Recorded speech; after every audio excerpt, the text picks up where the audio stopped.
Hey guys, it's Haps, and in today's video, I'm going to be doing something a little bit different. Now, many of you will have heard of Grounded Sap. He's a Super Auto Pets YouTuber, but he's also the creator of the groundedsap.co.uk website, a website that is just dedicated to everything Super Auto Pets. I use it regularly. I also use it on my stream, so you may have seen it.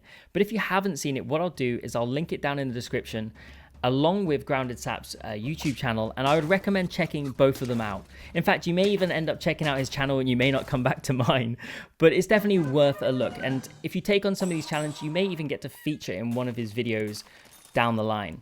Now, the website itself has information on all of the pets. It's got calculators, it's got team generators, it's got a directory of YouTube creators.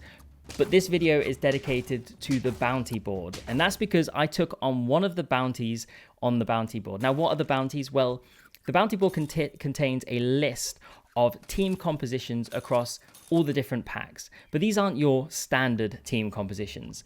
These are meme builds that you just wouldn't ever play, builds that are very, very difficult to win 10 trophies with. So if you're able to complete and win 10 trophies with any one of these builds, you get to get your name up on the bounty board, sort of as a congratulations for managing to achieve what seems like an impossible task. And if you're the first one to achieve any of the bounties, you also get a crown. Now, ever since he created this bounty board, I've wanted to give it a go, and I have. I mean, the Bison Fan Club, which was one of the very first ones to be put onto the bounty board, is 4 crabs and a bison. And I tried that a multitude of times. And there are 5 people who have completed that. And I have failed pretty much every time. But in this run, and we'll go straight over to the gameplay now, this is where I actually end up taking on one of the llama bounties. And it is the scent of the llama. And that contains 1 llama and 2 skunks. Yes, only 3 pets, which is probably one of the harder ones to take on. I was actually going for something a little bit different. I was actually going for the low budget pentalam, which is 4 llamas and a sheep. And to do that, I feel like you have to find early llama, which I did in this run. But then you also need to follow that up with another llama and another llama, and I just didn't find any. So I've only got 1 llama, so I decided to switch focus, and I decided to switch to the scent of a llama. So you see here, I just level up the dolphin. I held 3 dolphins there. I actually rolled down quite a lot of gold in the last turn just to hold those dolphins, hoping to find a decent tier 5. I didn't find one. I found the rhino. But having a level 2 dolphin at this stage is quite handy because it can often wipe out some of the weaker pets on the opposing team. So at this stage, I've switched focus. I've switched over to the scent of a llama, and you can see here that I've frozen my first skunk, and I've actually frozen the lobster here as well, just to get some extra stats on that skunk when I bring it in. But I'm going to be going all in on the llama. The llama is going to be the carry, and the skunk is hopefully going to be able to, or the 2 skunks, should I say, are hopefully going to be able to weaken the opposing team. Honey coming in clutch there, and it's this turn we bring in our skunk. So we buy the lobster first, so that we can bring in our skunk, so we get that extra 2/2 stats. So, because the lobster is basically a better pair, right? You can buy the lobster, you buy the skunk, gives you the 2/2, and then you can sell the lobster. So you're basically getting a pair for 2 gold as opposed to buying a pair for 3 gold. We go into this turn, and they've also got a llama with melon, but unfortunately they've placed an ant to break our melon at the front, and the llama just completely wipes us clean. So we're down to 5 hearts, and we level into a T-Rex. Now, with the T-Rex, you need to have 3 gold remaining. And also, I've got a cow in the shop as well, which I want to use. So I have to use the chocolate first to buy the cow.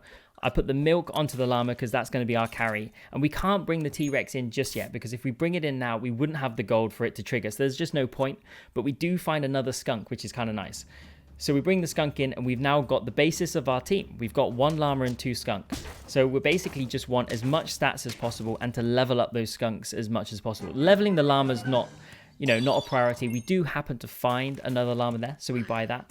And this is where we bring in the T-Rex. We can buy one of those pairs, and we freeze both mammoths. Mammoths are really handy for stats, okay? Because we can buy and pill a mammoth, and it will give us 2/2 stats on all the pets in our team. We take on this team, and unfortunately we lose, and we go down to what is essentially lethal. If we take another loss, we will go out, and we find double chocolate on this turn, which is so nice. Having 2 level 2 skunks is, I think that was the key to this run. Because you'll see here, you come up against some pretty stacked teams, and if we're only running the llama, we're going to need the other pets to be able to clean up. And if the other team is so stacked that they've got 20 plus stats, we just don't have that on this team, and we don't have enough time to get that sort of stats on the team. We find our pill here, so we save the pill, ready to pill the mammoth next turn. And we go into this, and we had to save, again, we had to save 3 gold. Important to save the 3 gold because we want the stats from the T-Rex. Thankfully, the llama is able to wipe out most of the team and the skunk clean up. And this is it. We're on 9 trophies. We have to essentially prep our team now. So we pill the mammoth, we buy the sushi, we rearrange, we've got a steak on the front skunk, and then we send it.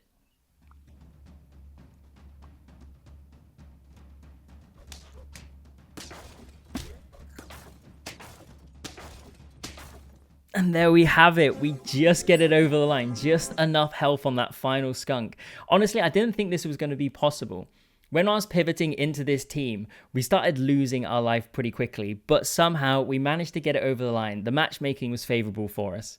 Hopefully you've enjoyed this one. Honestly, go check out the website. Go check out Grounded Saps webpage. And if you are part of the Discord, there is actually a channel in the Haps Discord which is dedicated to these bounties, where everybody lists their final builds if they've managed to achieve it, and also some tips and tricks on what people have done to get them. But thank you so much for watching, and I'll catch you in the next one.